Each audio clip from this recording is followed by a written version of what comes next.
A scandal in Bohemia. To Sherlock Holmes she is always the woman. I have seldom heard him mention her under any other name. In his eyes she eclipses and predominates the whole of her sex. It was not that he felt any emotion akin to love for Irene Adler. All emotions, and that one particularly, were abhorrent to his cold, precise but admirably balanced mind. He was, I take it, the most perfect reasoning and observing machine that the world has seen, but as a lover he would have placed himself in a false position. He never spoke of the softer passions, save with a jibe and a sneer. They were admirable things for the observer, excellent for drawing the veil from men's motives and actions.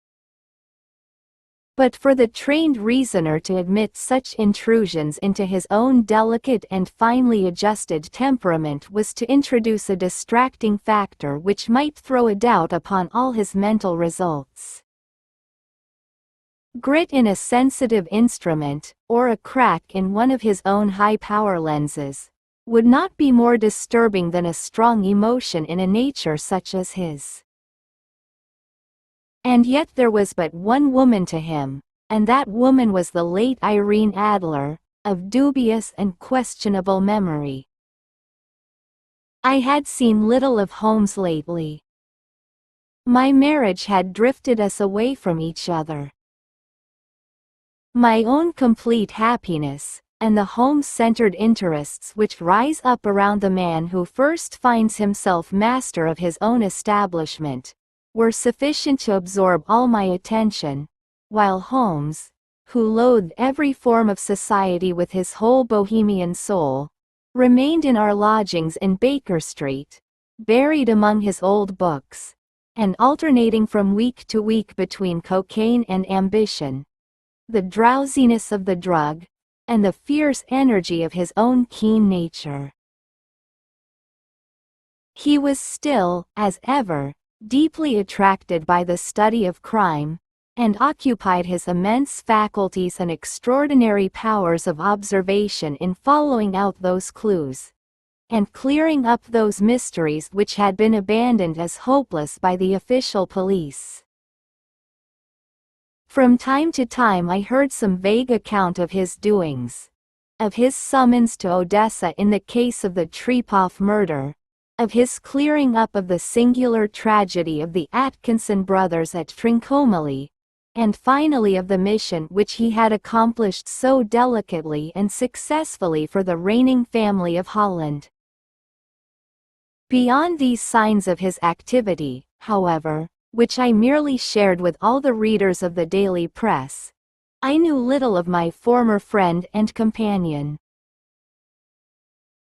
One night, it was on the 20th of March, 1888, I was returning from a journey to a patient, for I had now returned to civil practice, when my way led me through Baker Street. As I passed the well-remembered door, which must always be associated in my mind with my wooing, and with the dark incidents of the study in scarlet, I was seized with a keen desire to see Holmes again, and to know how he was employing his extraordinary powers. His rooms were brilliantly lit, and, even as I looked up, I saw his tall, spare figure pass twice in a dark silhouette against the blind. He was pacing the room swiftly, eagerly, with his head sunk upon his chest and his hands clasped behind him. To me, who knew his every mood and habit, his attitude and manner told their own story. He was at work again. He had risen out of his drug-created dreams and was hot upon the scent of some new problem. I rang the bell and was shown up to the chamber which had formerly been in part my own. His manner was not effusive. It seldom was, but he was glad, I think, to see me. With hardly a word spoken, but with a kindly eye, he waved me to an armchair, threw across his case of cigars, and indicated a spirit case and a gasogen in the corner. Then he stood before the fire and looked me over in his singular introspective fashion. "Wedlock suits you," he remarked. "I think, Watson, that you have put on 7.5 pounds since I saw you." 7. I answered. "Indeed, I should have thought a little more." "Just a trifle more, I fancy, Watson." "And in practice again, I observe. You did not tell me that you intended to go into harness."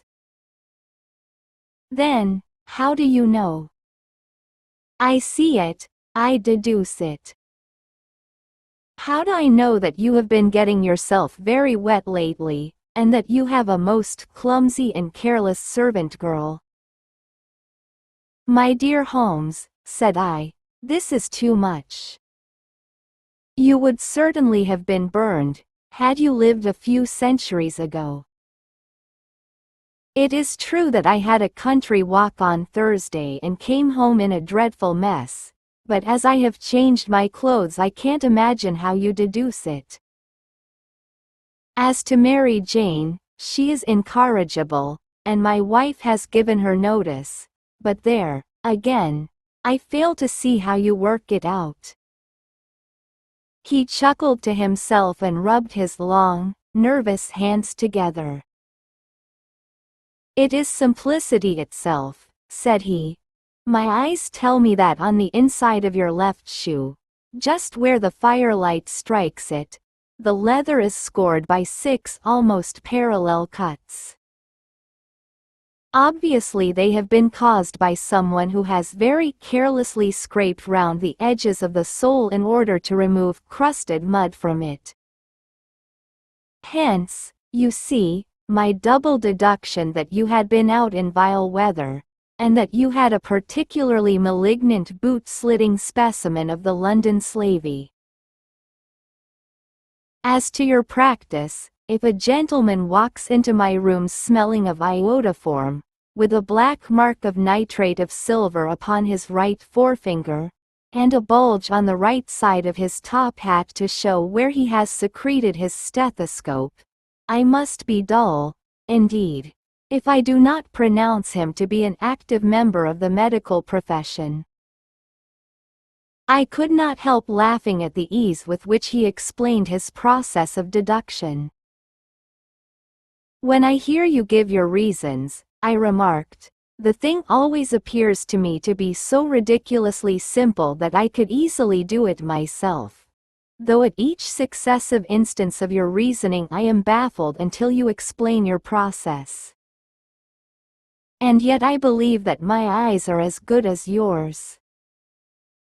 "Quite so," he answered, lighting a cigarette, and throwing himself down into an armchair. "You see, but you do not observe. The distinction is clear. For example, you have frequently seen the steps which lead up from the hall to this room." "Frequently." "How often?" "Well, some hundreds of times." "Then how many are there?" "How many?" "I don't know." "Quite so. You have not observed. And yet you have seen. That is just my point. Now, I know that there are 17 steps, because I have both seen and observed. By the way, since you are interested in these little problems, and since you are good enough to chronicle one or two of my trifling experiences, you may be interested in this." He threw over a sheet of thick, pink-tinted notepaper which had been lying open upon the table. "It came by the last post," said he. "Read it aloud." The note was undated, and without either signature or address. There will call upon you tonight, at 7:45, it said. A gentleman who desires to consult you upon a matter of the very deepest moment. Your recent services to one of the royal houses of Europe have shown that you are one who may safely be trusted with matters which are of an importance which can hardly be exaggerated. This account of you we have from all quarters received. Be in your chamber then at that hour, and do not take it amiss if your visitor wear a mask. This is indeed a mystery, I remarked. What do you imagine that it means? I have no data yet. It is a capital mistake to theorize before one has data. Insensibly one begins to twist facts to suit theories, instead of theories to suit facts. But the note itself. What do you deduce from it? I carefully examined the writing, and the paper upon which it was written. The man who wrote it was presumably well-to-do, I remarked, endeavoring to imitate my companion's processes. Such paper could not be bought under £0.50 a packet. It is peculiarly strong and stiff. Peculiar, that is the very word, said Holmes. It is not an English paper at all. Hold it up to the light. I did so, and saw a large E, with a small g, a p, and a large G, with a small t, woven into the texture of the paper. What do you make of that? Asked Holmes. The name of the maker, no doubt, or his monogram, rather. Not at all. The G, with the small t, stands for Gesellschaft, which is the German for company. It is a customary contraction like our co. P, of course, stands for papier. Now for the e.g. Let us glance at our Continental Gazetteer. He took down a heavy brown volume from his shelves. Eglo, Eglonitz. Here we are, Egria. It is in a German-speaking country, in Bohemia, not far from Carlsbad. Remarkable as being the scene of the death of Wallenstein, and for its numerous glass factories and paper mills. Ha, ha, my boy, what do you make of that? His eyes sparkled, and he sent up a great blue triumphant cloud from his cigarette. The paper was made in Bohemia, I said. Precisely. And the man who wrote the note is a German. Do you note the peculiar construction of the sentence? This account of you we have from all quarters received. A Frenchman or Russian could not have written that. It is the German who is so uncourteous to his verbs. It only remains, therefore, to discover what is wanted by this German who writes upon Bohemian paper and prefers wearing a mask to showing his face. And here he comes, if I am not mistaken, to resolve all our doubts. As he spoke there was the sharp sound of horses' hoofs and grating wheels against the curb, followed by a sharp pull at the bell. Holmes whistled. A pair, by the sound, said he. Yes, he continued, glancing out of the window. A nice little brougham and a pair of beauties. 150 guineas apiece. There's money in this case, Watson, if there is nothing else. I think that I had better go, Holmes.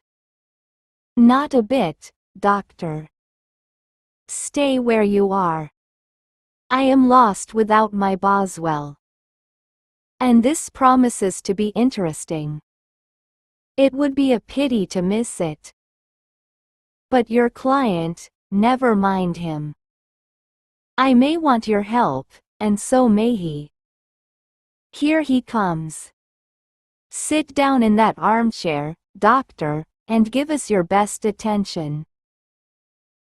A slow and heavy step, which had been heard upon the stairs and in the passage, paused immediately outside the door. Then there was a loud and authoritative tap.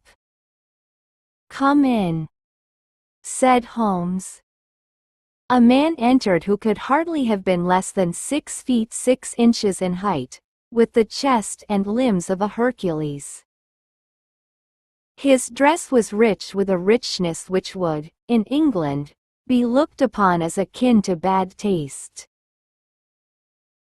Heavy bands of astrakhan were slashed across the sleeves and fronts of his double-breasted coat, while the deep blue cloak which was thrown over his shoulders was lined with flame-colored silk and secured at the neck with a brooch which consisted of a single flaming beryl. Boots which extended halfway up his calves, and which were trimmed at the tops with rich brown fur, completed the impression of barbaric opulence which was suggested by his whole appearance. He carried a broad-brimmed hat in his hand, while he wore across the upper part of his face, extending down past the cheekbones, a black visored mask, which he had apparently adjusted that very moment, for his hand was still raised to it as he entered. From the lower part of the face he appeared to be a man of strong character, with a thick, hanging lip, and a long, straight chin suggestive of resolution pushed to the length of obstinacy. "You had my note?" he asked with a deep harsh voice and a strongly marked German accent. "I told you that I would call." He looked from one to the other of us, as if uncertain which to address. "Pray take a seat," said Holmes. "This is my friend and colleague, Dr. Watson, who is occasionally good enough to help me in my cases. Whom have I the honor to address?" "You may address me as the Count von Kram, a Bohemian nobleman. I understand that this gentleman, your friend, is a man of honor and discretion, whom I may trust with a matter of the most extreme importance.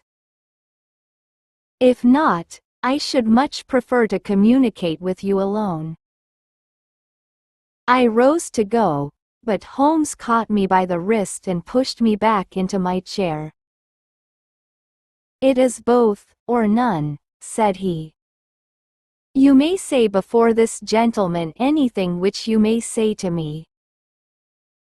The Count shrugged his broad shoulders. "Then I must begin," said he, "by binding you both to absolute secrecy for 2 years. At the end of that time the matter will be of no importance. At present it is not too much to say that it is of such weight it may have an influence upon European history." "I promise," said Holmes. "And you will excuse this mask," continued our strange visitor. "The august person who employs me wishes his agent to be unknown to you, and I may confess at once that the title by which I have just called myself is not exactly my own." "I was aware of it," said Holmes dryly. "The circumstances are of great delicacy, and every precaution has to be taken to quench what might grow to be an immense scandal and seriously compromise one of the reigning families of Europe. To speak plainly, the matter implicates the great house of Ormstein, hereditary kings of Bohemia." "I was also aware of that," murmured Holmes, settling himself down in his armchair and closing his eyes. Our visitor glanced with some apparent surprise at the languid, lounging figure of the man who had been no doubt depicted to him as the most incisive reasoner and most energetic agent in Europe. Holmes slowly reopened his eyes and looked impatiently at his gigantic client. "If your Majesty would condescend to state your case," he remarked, "I should be better able to advise you." The man sprang from his chair and paced up and down the room in uncontrollable agitation. Then, with a gesture of desperation, he tore the mask from his face and hurled it upon the ground. "You are right," he cried. "I am the king. Why should I attempt to conceal it?" "Why, indeed?" murmured Holmes. "Your Majesty had not spoken before I was aware that I was addressing Wilhelm Gottschalk Sigismund von Ormstein, Grand Duke of Kassel-Felstein, and hereditary King of Bohemia." "But you can understand," said our strange visitor, sitting down once more and passing his hand over his high white forehead, "you can understand that I am not accustomed to doing such business in my own person. Yet the matter was so delicate that I could not confide it to an agent without putting myself in his power. I have come incognito from Prague for the purpose of consulting you." "Then, pray consult," said Holmes, shutting his eyes once more. "The facts are briefly these. Some 5 years ago, during a lengthy visit to Warsaw, I made the acquaintance of the well-known adventuress, Irene Adler. The name is no doubt familiar to you. Kindly look her up in my index, Doctor," murmured Holmes without opening his eyes. For many years he had adopted a system of docketing all paragraphs concerning men and things, so that it was difficult to name a subject or a person on which he could not at once furnish information. In this case I found her biography sandwiched in between that of a Hebrew rabbi and that of a staff commander who had written a monograph upon the deep-sea fishes. "Let me see," said Holmes. Born in New Jersey in the year 1858. Contralto, La Scala, Prima donna Imperial Opera of Warsaw, yes. Retired from operatic stage, Living in London, quite so. Your Majesty, as I understand, became entangled with this young person, wrote her some compromising letters, and is now desirous of getting those letters back." "Precisely so. But how? Was there a secret marriage?" "None." "No legal papers or certificates?" "None." "Then I fail to follow your Majesty. If this young person should produce her letters for blackmailing or other purposes, how is she to prove their authenticity?" "There is the writing." Pooh. "Forgery." "My private notepaper." "Stolen." "My own seal." "Imitated." "My photograph." "Bought." "We were both in the photograph." "Oh, dear. That is very bad. Your Majesty has indeed committed an indiscretion." "I was mad, insane." "You have compromised yourself seriously." "I was only Crown Prince then. I was young. I am but 30 now. It must be recovered. We have tried and failed. Your Majesty must pay. It must be bought. She will not sell." stolen, then. 5 attempts have been made. Twice burglars in my pay ransacked her house. Once we diverted her luggage when she traveled. Twice she has been waylaid. There has been no result. No sign of it? Absolutely none. Holmes laughed. It is quite a pretty little problem, said he. But a very serious one to me, returned the king reproachfully. Very, indeed. And what does she propose to do with the photograph? To ruin me. But how? I am about to be married. So I have heard. To Clotilde Lothman von Saxe-Meiningen, second daughter of the King of Scandinavia. You may know the strict principles of her family. She is herself the very soul of delicacy. A shadow of a doubt as to my conduct would bring the matter to an end. And Irene Adler? Threatens to send them the photograph. And she will do it. I know that she will do it. You do not know her, but she has a soul of steel. She has the face of the most beautiful of women, and the mind of the most resolute of men. Rather than I should marry another woman, there are no lengths to which she would not go, none. You are sure that she has not sent it yet?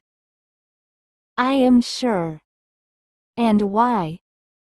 Because she has said that she would send it on the day when the betrothal was publicly proclaimed.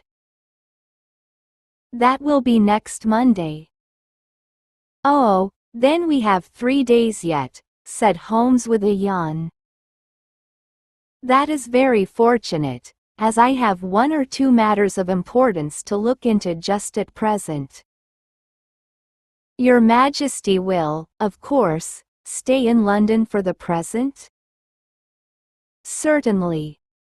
You will find me at the Langham under the name of the Count von Cram. Then I shall drop you a line to let you know how we progress. Pray do so.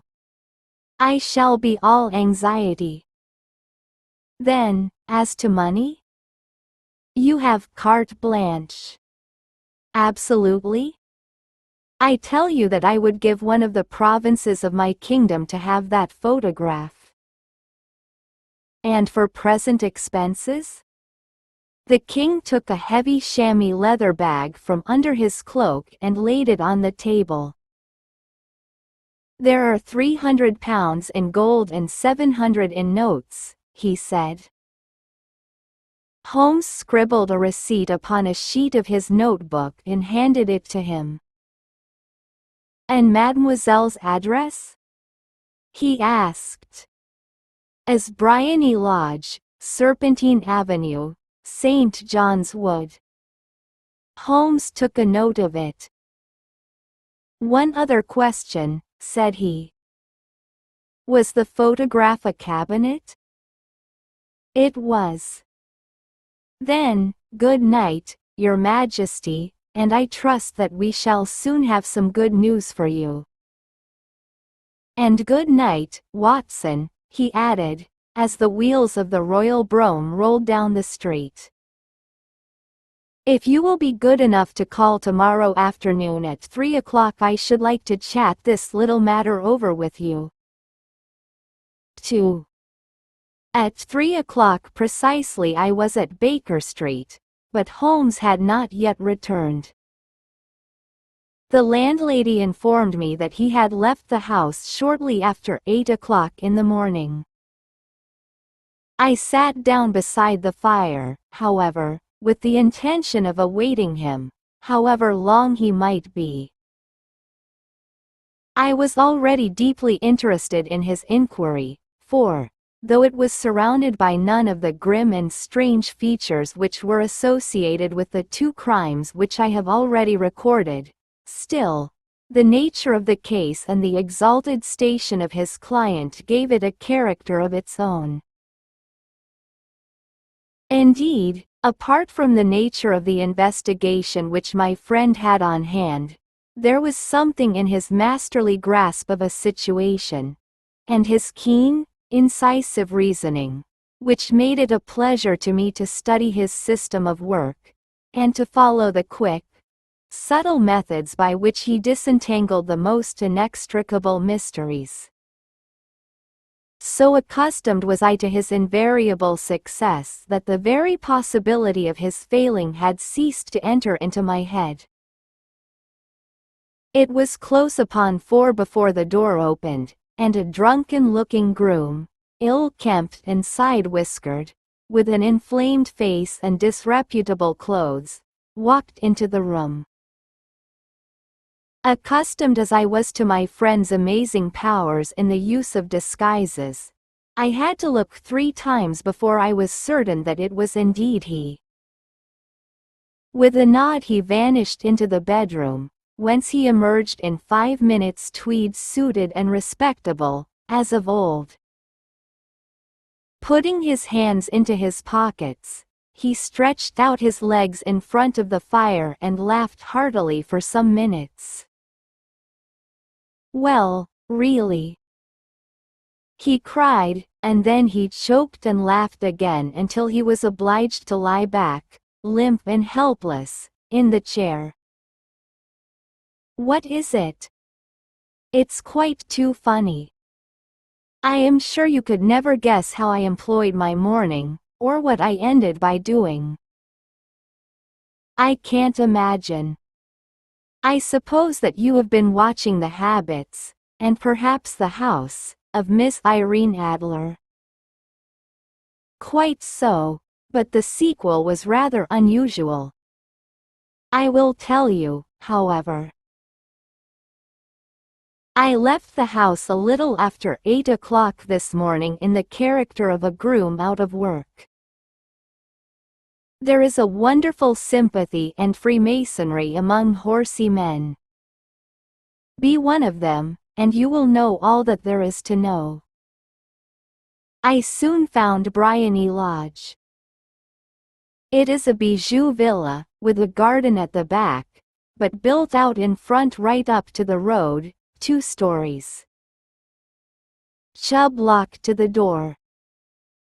Large sitting room on the right side, well furnished, with long windows almost to the floor, and those preposterous English window fasteners which a child could open. Behind there was nothing remarkable, save that the passage window could be reached from the top of the coach house. I walked round it and examined it closely from every point of view, but without noting anything else of interest. I then lounged down the street and found, as I expected, that there was a mews in a lane which runs down by one wall of the garden. I lent the ostlers a hand in rubbing down their horses, and received in exchange 2d, a glass of half and half, 2 fills of shag tobacco, and as much information as I could desire about Miss Adler, to say nothing of half a dozen other people in the neighborhood in whom I was not in the least interested, but whose biographies I was compelled to listen to. "And what of Irene Adler?" I asked. "Oh, she has turned all the men's heads down in that part. She is the daintiest thing under a bonnet on this planet. So say the Serpentine Mews, to a man. She lives quietly, sings at concerts, drives out at 5 every day, and returns at 7 sharp for dinner. Seldom goes out at other times, except when she sings. Has only 1 male visitor, but a good deal of him. He is dark, handsome, and dashing, never calls less than once a day, and often twice. He is a Mr. Godfrey Norton, of the Inner Temple. see the advantages of a cabman as a confidant. They had driven him home a dozen times from Serpentine Mews, and knew all about him. When I had listened to all they had to tell, I began to walk up and down near Bryony Lodge once more, and to think over my plan of campaign. This Godfrey Norton was evidently an important factor in the matter. He was a lawyer. That sounded ominous. What was the relation between them, and what the object of his repeated visits? Was she his client, his friend, or his mistress? If the former, she had probably transferred the photograph to his keeping. If the latter, it was less likely. On the issue of this question depended whether I should continue my work at Bryony Lodge, or turn my attention to the gentlemen's chambers in the Temple. It was a delicate point, and it widened the field of my inquiry. I fear that I bore you with these details, but I have to let you see my little difficulties, if you are to understand the situation. I am following you closely, I answered. I was still balancing the matter in my mind when a hansom cab drove up to Bryony Lodge, and a gentleman sprang out. He was a remarkably handsome man, dark, aquiline, and mustached, evidently the man of whom I had heard. He appeared to be in a great hurry, shouted to the cabman to wait, and brushed past the maid who opened the door with the air of a man who was thoroughly at home. He was in the house about half an hour, and I could catch glimpses of him in the windows of the sitting room, pacing up and down, talking excitedly, and waving his arms. Of her I could see nothing. Presently he emerged, looking even more flurried than before. As he stepped up to the cab, he pulled a gold watch from his pocket and looked at it earnestly. "Drive like the devil," he shouted, "first to Gross and Hankey's in Regent Street, and then to the Church of St. Monica in the Edgware Road. Half a guinea if you do it in 20 minutes." Away they went, and I was just wondering whether I should not do well to follow them when up the lane came a neat little landau, the coachman with his coat only half buttoned, and his tie under his ear, while all the tags of his harness were sticking out of the buckles. It hadn't pulled up before she shot out of the hall door and into it. I only caught a glimpse of her at the moment, but she was a lovely woman, with a face that a man might die for. "The Church of St. Monica, John," she cried, "and half a sovereign if you reach it in 20 minutes. This was quite too good to lose, Watson. I was just balancing whether I should run for it, or whether I should perch behind her landau when a cab came through the street. The driver looked twice at such a shabby fare, but I jumped in before he could object. "The Church of St. Monica," said I, "and half a sovereign if you reach it in 20 minutes. It was 25 minutes to 12, and of course it was clear enough what was in the wind. My cabby drove fast. I don't think I ever drove faster, but the others were there before us. The cab and the landau with their steaming horses were in front of the door when I arrived. I paid the man and hurried into the church. There was not a soul there save the two whom I had followed and a surpliced clergyman, who seemed to be expostulating with them. They were all three standing in a knot in front of the altar. I lounged up the side aisle like any other idler who has dropped into a church. Suddenly, to my surprise, the three at the altar faced round to me, and Godfrey Norton came running as hard as he could towards me. "Thank God," he cried. "You'll do. Come. Come." "What then?" I asked. "Come, man, come, only 3 minutes, or it won't be legal." I was half dragged up to the altar, and before I knew where I was I found myself mumbling responses which were whispered in my ear, and vouching for things of which I knew nothing, and generally assisting in the secure tying up of Irene Adler, spinster, to Godfrey Norton, bachelor. It was all done in an instant, and there was the gentleman thanking me on the one side and the lady on the other, while the clergyman beamed on me in front. It was the most preposterous position in which I ever found myself in my life, and it was the thought of it that started me laughing just now. It seems that there had been some informality about their license, that the clergyman absolutely refused to marry them without a witness of some sort, and that my lucky appearance saved the bridegroom from having to sally out into the streets in search of a best man. The bride gave me a sovereign, and I mean to wear it on my watch chain in memory of the occasion. "This is a very unexpected turn of affairs," said I. "And what then?" "Well, I found my plans very seriously menaced.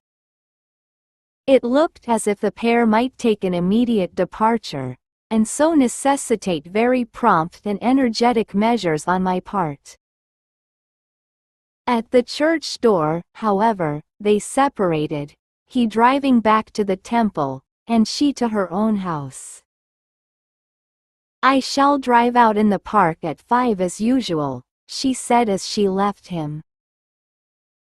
I heard no more.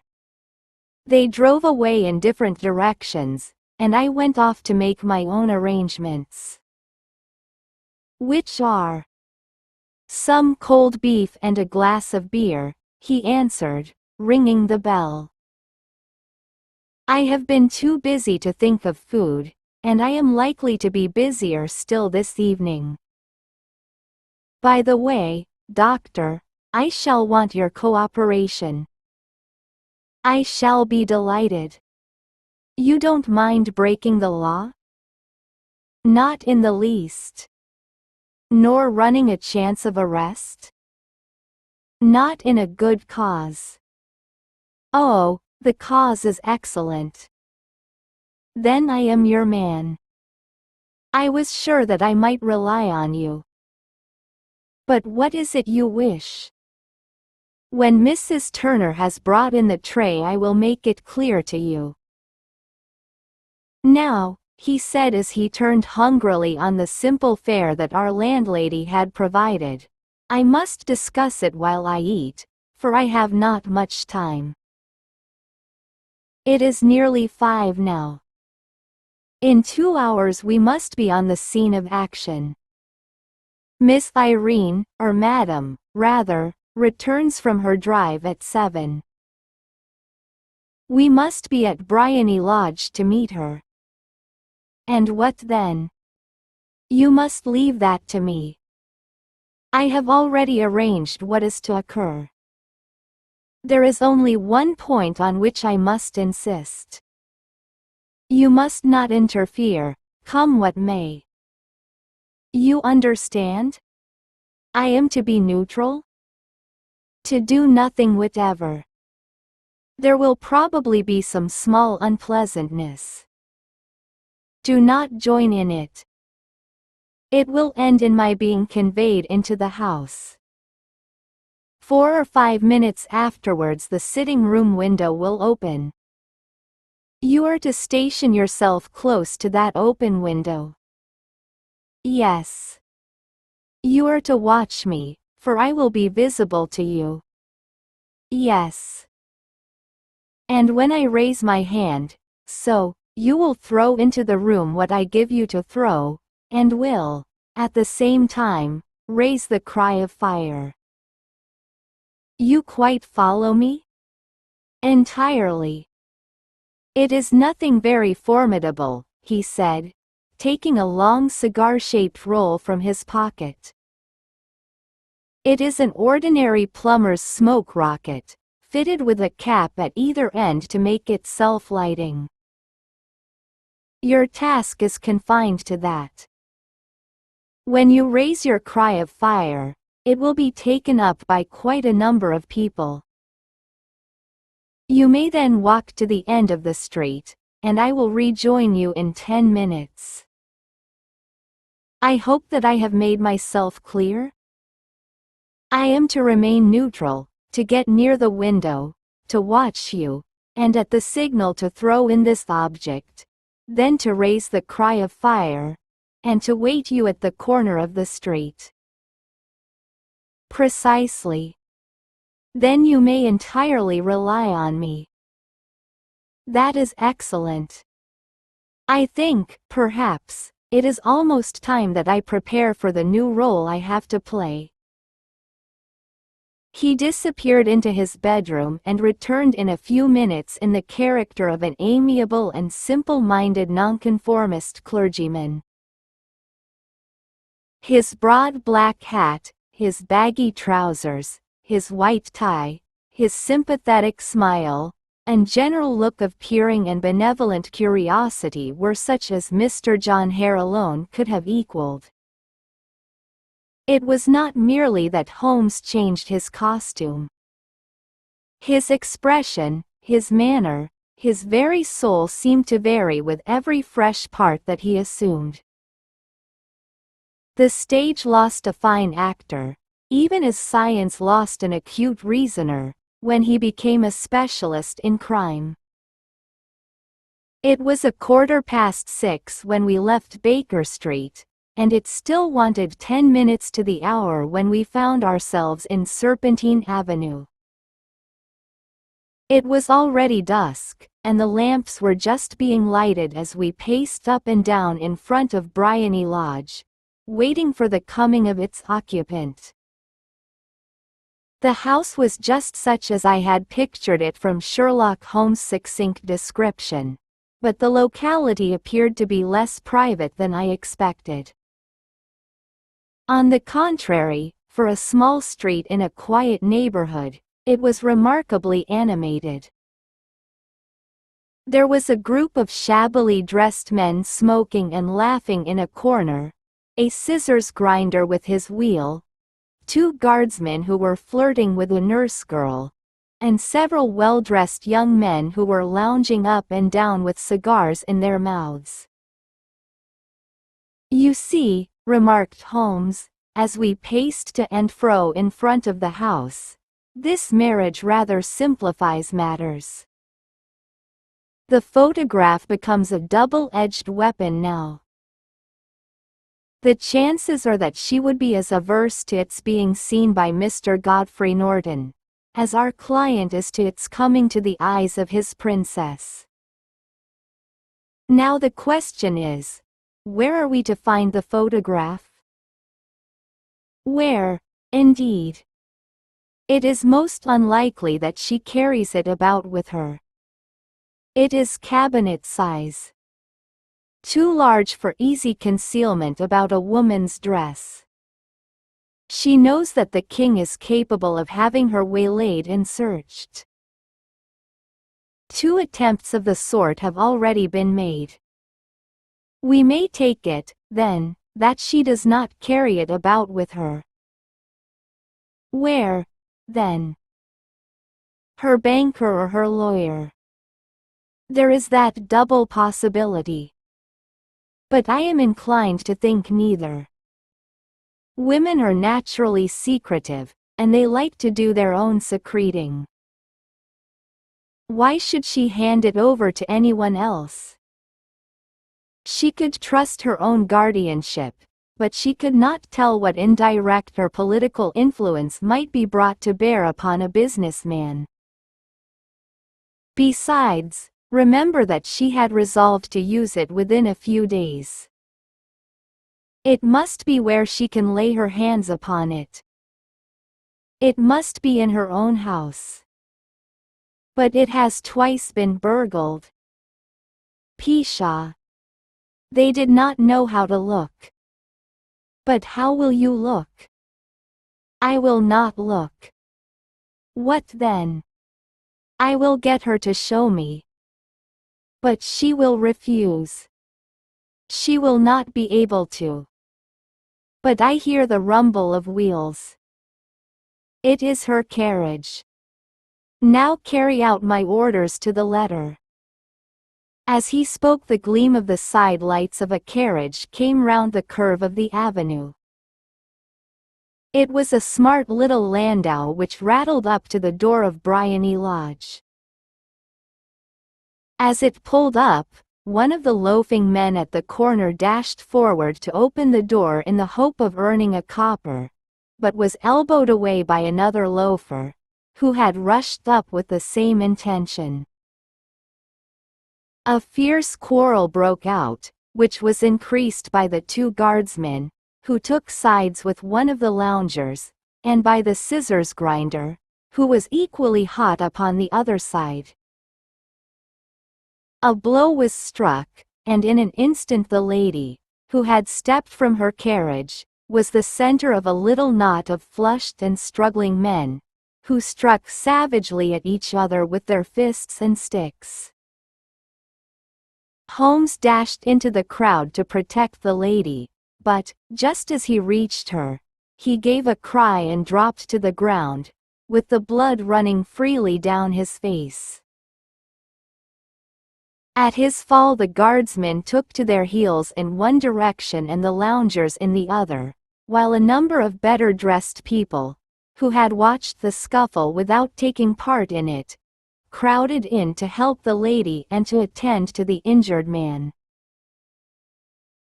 Irene Adler, as I will still call her, had hurried up the steps, but she stood at the top with her superb figure outlined against the lights of the hall, looking back into the street. "Is the poor gentleman much hurt?" she asked. "He is dead," cried several voices. "No, no, there's life in him," shouted another. "But he'll be gone before you can get him to hospital." "He's a brave fellow," said a woman. "They would have had the lady's purse and watch if it hadn't been for him." They were a gang, and a rough one, too. "Ah, he's breathing now. He can't lie in the street. May we bring him in, marm?" "Surely. Bring him into the sitting room. There is a comfortable sofa. This way, please." Slowly and solemnly he was borne into Bryony Lodge and laid out in the principal room, while I still observed the proceedings from my post by the window. The lamps had been lit, but the blinds had not been drawn, so that I could see Holmes as he lay upon the couch. I do not know whether he was seized with compunction at that moment for the part he was playing, but I know that I never felt more heartily ashamed of myself in my life than when I saw the beautiful creature against whom I was conspiring, or the grace and kindliness with which she waited upon the injured man. And yet it would be the blackest treachery to Holmes to draw back now from the part which he had entrusted to me. I hardened my heart, and took the smoke rocket from under my ulster. After all, I thought, we are not injuring her. We are but preventing her from injuring another. Holmes had sat up upon the couch, and I saw him motion like a man who is in need of air. A maid rushed across and threw open the window. At the same instant I saw him raise his hand, and at the signal I tossed my rocket into the room with a cry of "Fire!" The word was no sooner out of my mouth than the whole crowd of spectators, well-dressed and ill, gentlemen, ostlers, and servant maids, joined in a general shriek of fire. Thick clouds of smoke curled through the room and out at the open window. I caught a glimpse of rushing figures, and a moment later the voice of Holmes from within assuring them that it was a false alarm. Slipping through the shouting crowd, I made my way to the corner of the street, and in 10 minutes was rejoiced to find my friend's arm in mine, and to get away from the scene of uproar. He walked swiftly and in silence for some few minutes until we had turned down one of the quiet streets which lead towards the Edgware Road. "You did it very nicely, Doctor," he remarked. "Nothing could have been better." "It is all right. You have the photograph?" "I know where it is." "And how did you find out?" "She showed me, as I told you she would." "I am still in the dark." "I do not wish to make a mystery," said he, laughing. "The matter was perfectly simple. You, of course, saw that everyone in the street was an accomplice. They were all engaged for the evening. I guessed as much. Then, when the row broke out, I had a little moist red paint in the palm of my hand. I rushed forward, fell down, clapped my hand to my face, and became a piteous spectacle. It is an old trick. That also I could fathom. Then they carried me in. She was bound to have me in. What else could she do? And into her sitting room, which was the very room which I suspected. It lay between that and her bedroom, and I was determined to see which. They laid me on a couch, I motioned for air, they were compelled to open the window, and you had your chance. How did that help you? It was all important. When a woman thinks that her house is on fire, her instinct is at once to rush to the thing which she values most. It is a perfectly overpowering impulse, and I have more than once taken advantage of it. In the case of the Darlington substitution scandal, it was of use to me and also in the Arnsworth Castle business. A married woman grabs at her baby, an unmarried one reaches for her jewel box. Now it was clear to me that Our Lady of today had nothing in the house more precious to her than what we are in quest of. She would rush to secure it. The alarm of fire was admirably done. The smoke and shouting were enough to shake nerves of steel. She responded beautifully. The photograph is in a recess behind a sliding panel just above the right bell pull. She was there in an instant, and I caught a glimpse of it as she half drew it out. When I cried out that it was a false alarm, she replaced it, glanced at the rocket, rushed from the room, and I have not seen her since. I rose and, making my excuses, escaped from the house. I hesitated whether to attempt to secure the photograph at once, but the coachman had come in, and as he was watching me narrowly, it seemed safer to wait. A little over-precipitance may ruin all. "And now ?" I asked. "Our quest is practically finished. I shall call with the king tomorrow, and with you, if you care to come with us. We will be shown into the sitting room to wait for the lady. But it is probable that when she comes, she may find neither us nor the photograph. It might be a satisfaction to His Majesty to regain it with his own hands. And when will you call?" "At 8 in the morning. She will not be up, so that we shall have a clear field. Besides, we must be prompt, for this marriage may mean a complete change in her life and habits. I must wire to the king without delay. We had reached Baker Street and had stopped at the door. He was searching his pockets for the key when someone passing said, "Good night, Mr. Sherlock Holmes." There were several people on the pavement at the time, but the greeting appeared to come from a slim youth in an ulster who had hurried by.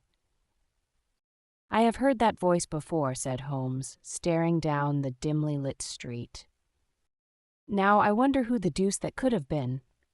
Third, I slept at Baker Street that night, and we were engaged upon our toast and coffee in the morning when the King of Bohemia rushed into the room. "You have really got it," he cried, grasping Sherlock Holmes by either shoulder and looking eagerly into his face. "Not yet. But you have hopes?" "I have hopes." "Then come." "I am all impatience to be gone. We must have a cab." "No, my brougham is waiting." "Then that will simplify matters."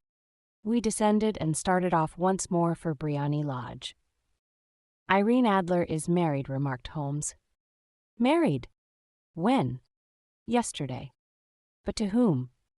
"To an English lawyer named Norton." "But she could not love him."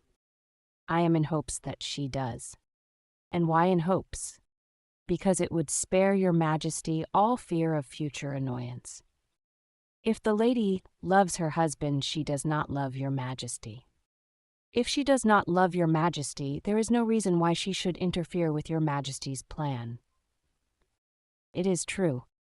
And yet, well, I wish she had been of my own station." "What a queen she would have made!" He relapsed into a moody silence, which was not broken until we drew up in Serpentine Avenue. The door of Briony Lodge was open, and an elderly woman stood upon the steps. She watched us with a sardonic eye as we stepped from the brougham. "Mr. Sherlock Holmes, I believe, ? Said she. "I am Mr. Holmes," answered my companion, looking at her with a questioning and rather startled gaze. "Indeed. My mistress told me that you were likely to call. She left this morning with her husband by the 5:15 train from Charing Cross for the Continent." "What?" Sherlock Holmes staggered back, white with chagrin and surprise. "Do you mean that she has left England?" "Never to return."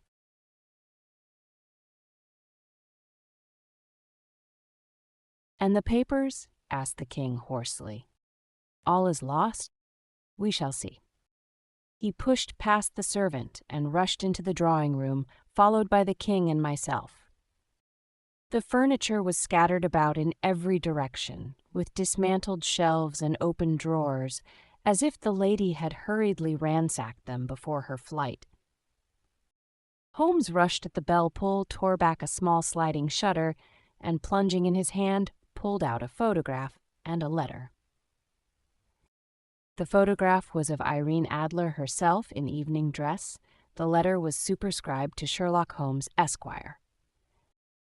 To be left till called for. My friend tore it open and we all three read it together. It was dated at midnight of the preceding night and ran in this way. "My dear Mr. Sherlock Holmes, you really did it very well. You took me in completely. Until after the alarm of fire, I had not a suspicion. But then when I found how I had betrayed myself, I began to think. I had been warned against you months ago. I had been told that if the king employed an agent, it would certainly be you. And your address had been given to me. Yet, with all this, you made me reveal what you wanted to know. Even after I became suspicious, I found it hard to think evil of such a dear, kind old clergyman. But, I have been trained as an actress myself. Male costume is nothing new to me. I often take advantage of the freedom which it gives. I sent John, the coachman, to watch you, ran upstairs, got into my walking clothes, as I call them, and came down just as you departed. Well, I followed you to your door, and so made sure that I was really an object of interest to the celebrated Mr. Sherlock Holmes. Then I, rather imprudently, wished you good night, and started for the temple to see my husband. We both thought the best resource was flight, when pursued by so formidable an antagonist. So you will find the nest empty when you call tomorrow. As to the photograph, your client may rest in peace. I love and am loved by a better man than he. The king may do what he will without hindrance from one whom he has cruelly wronged. I keep it only to safeguard myself, and to preserve a weapon which will always secure me from any steps which he might take in the future. I leave a photograph which he might care to possess, and I remain, dear Mr. Sherlock Holmes, very truly yours, Irene Norton, née Adler. What a woman! Oh, what a woman! Cried the King of Bohemia, when we had all three read this epistle. Did I not tell you how quick and resolute she was? Would she not have made an admirable queen? Is it not a pity that she was not on my level? From what I have seen of the lady, she seems, indeed, to be on a very different level to your Majesty, said Holmes coldly. I am sorry that I have not been able to bring your Majesty's business to a more successful conclusion. On the contrary, my dear sir, cried the king, nothing could be more successful. I know that her word is inviolate. The photograph is now as safe as if it were in the fire. I am glad to hear your Majesty say so. I am immensely indebted to you. Pray tell me in what way I can reward you. This ring. He slipped an emerald snake ring from his finger and held it out upon the palm of his hand. Your Majesty has something which I should value even more highly, said Holmes. You have but to name it. This photograph. The king stared at him in amazement. Irene's photograph, he cried. Certainly, if you wish it. I thank your Majesty. Then there is no more to be done in the matter. I have the honor to wish you a very good morning. He bowed, and, turning away without observing the hand which the king had stretched out to him, he set off in my company for his chambers. And that was how a great scandal threatened to affect the kingdom of Bohemia, and how the best plans of Mr. Sherlock Holmes were beaten by a woman's wit. He used to make merry over the cleverness of women, but I have not heard him do it of late. And when he speaks of Irene Adler, or when he refers to her photograph, it is always under the honorable title of the woman.